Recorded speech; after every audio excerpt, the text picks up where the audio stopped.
MBBS in abroad. Apollo MedSkills 6 years of MBBS program will be completed in 35 lakhs only.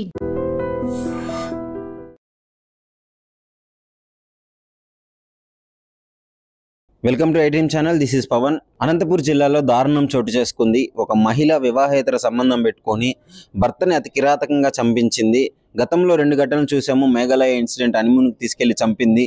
అదేవిధంగా గద్వాల్లో కూడా ఒక సర్వేయర్ని అతి కిరాతకంగా చంపించిన ఘటన మర్చిపోకముందే మళ్ళీ అనంతపూర్లో ఇలాంటి సంఘటనలు చోటు చేసుకుంటున్నాయి. అసలు ఈ సమాజానికి ఏమైందో అర్థం కావట్లేదు. భార్యలు ఎందుకు ఇంత కఠినంగా ఇంత క్రూరంగా తయారవుతున్నారో తెలియట్లేదు.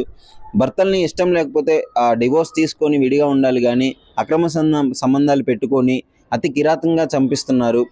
అసలు ఈ ఘటన ఎక్కడ చోటు చేసుకుందంటే అనంతపూర్ జిల్లాలోని అక్కంపల్లిలో నివాసం ఉంటున్నారు. సో అక్కంపల్లిలో వాళ్ళ భర్త ఎవరైతే ఉన్నారో ఫాస్ట్ ఫుడ్ సెంటర్ పెట్టుకొని ఆ జీవనం సాగిస్తున్నారు. సో అదేవిధంగా ఫక్రుద్దీన్ అనే వ్యక్తితో అక్రమ సంబంధం పెట్టుకొని వాళ్ళ భర్త రోజు తాగుతున్నాడు, నన్ను హింసిస్తున్నాడు అని చెప్పి ఆ ఫక్రుద్దీన్ని ఉసిగొలిపి వాళ్ళ భర్తను చంపేస్తే మన ఇద్దరం కలిసి బతకొచ్చు అని చెప్పేసి ఆ వ్యక్తికి మాయమాటలు చెప్పి అతి కిరాతకంగా ఎవరు లేని టైం చూసి అక్కంపల్లి రాచనపల్లి వెళ్ళే రహదారిలో అయితే ఆ బీరు బాటిల్ బైక్ మీద వెళ్తుండగా బీరు బాటిల్ విసిరేసి కింద పడిన తర్వాత ఆ బండరాయి తీసుకొని ఆ స్క్రూ డ్రైవర్తో అతి కిరాతకంగా పొడిచి చంపేయడం జరిగింది. సో ఈ ఘటన ఆలస్యంగా వెలుగులోకి వచ్చింది. వాళ్ళ తండ్రి కేసు నమోదు చేయడంతో ఆ మర్డర్ కేసు 6 గంటల్లోనే పోలీసులు వాళ్ళు అయితే ఛేదించడం జరిగింది. సో ఏంటి అని వివరాల్లోకి వెళ్ళి ఎందుకు ఇలా చంపించామని చెప్తే వాళ్ళ భర్త రోజు తాగి వచ్చి హింసించేవాడంట. సో అది తట్టుకోలేక అదేవిధంగా ఈ ఫక్రుద్దీన్తో ఆ సమయంలోనే మాటలు కలవడము, ఫోన్ల ద్వారా మాట్లాడుకోవడము, అదేవిధంగా ప్రేమలో పడడము, ఆ తర్వాత ఈ అక్రమ సంబంధం వల్ల ఇద్దరం మనం కలిసి ఉండొచ్చు అని చెప్పేసి ఆమె భర్త అడ్డుగా ఉన్నాడు అని చెప్పేసి భర్తను అయితే చంపించడం జరిగింది. అంటే గతంలో కూడా ఇలాంటి కేసులు చాలా చూసాము. ఈ విధంగా అంటే నార్త్ సైడ్ వినేవాళ్ళము. ఇంతకుముందు ఇలాంటి ఘటనలన్నీ నార్త్ సైడ్ వినేవాళ్ళము. మన తెలుగు స్టేట్లో చాలా వరకు తక్కువ.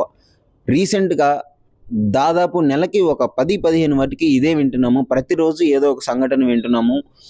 ఎందుకు ఇంత చట్టాలంటే భయం లేకుండా పోతున్నారు? ఇలాంటి అక్రమ సంబంధాలు పెట్టుకొని భర్తల్ని అతి కిరాతంగా చంపిస్తున్నారు. పెళ్లి చేసుకోవడమే పాపం అయిపోయింది. ఇప్పుడు పెళ్లి చేసుకోవాలంటే ఆస్తులు కాదు, ఇంతకుముందు అటు 7 తరాలు ఇటు 7 తరాలు ఆస్తులు ఉన్నాయా, బలగం ఉందా అని చూసేవాళ్ళు. ఇప్పుడు మాత్రం పెళ్లి చేసుకోవాలంటే డెఫినెట్లీగా ఆ పిల్ల క్యారెక్టర్ అలాంటిది, గతంలో ఏమన్నా లవ్ ఫెయిల్యూర్స్ ఉన్నాయా, లేదు అంటే ఇప్పుడు ఏమన్నా లవ్ చేస్తుంటే వాళ్ళు పేరెంట్స్ మందలించి పెళ్లి చేస్తున్నారా అనే విషయాలను అయితే తెలుసుకోవాల్సి ఉంది.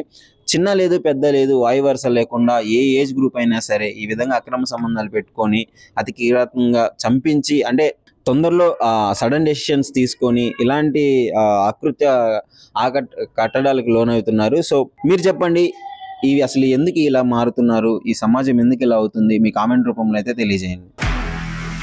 నిజంగా ప్రస్తుతం ఉన్నటువంటి సమాజం దేనికి ప్రయారిటీ ఇస్తుంది? ఆర్థిక సంబంధాల చుట్టూ మాత్రమే తిరుగుతుంది. మళ్ళీ ఎన్నికలంగానే చాలా విరక్తి కలుగుతాం.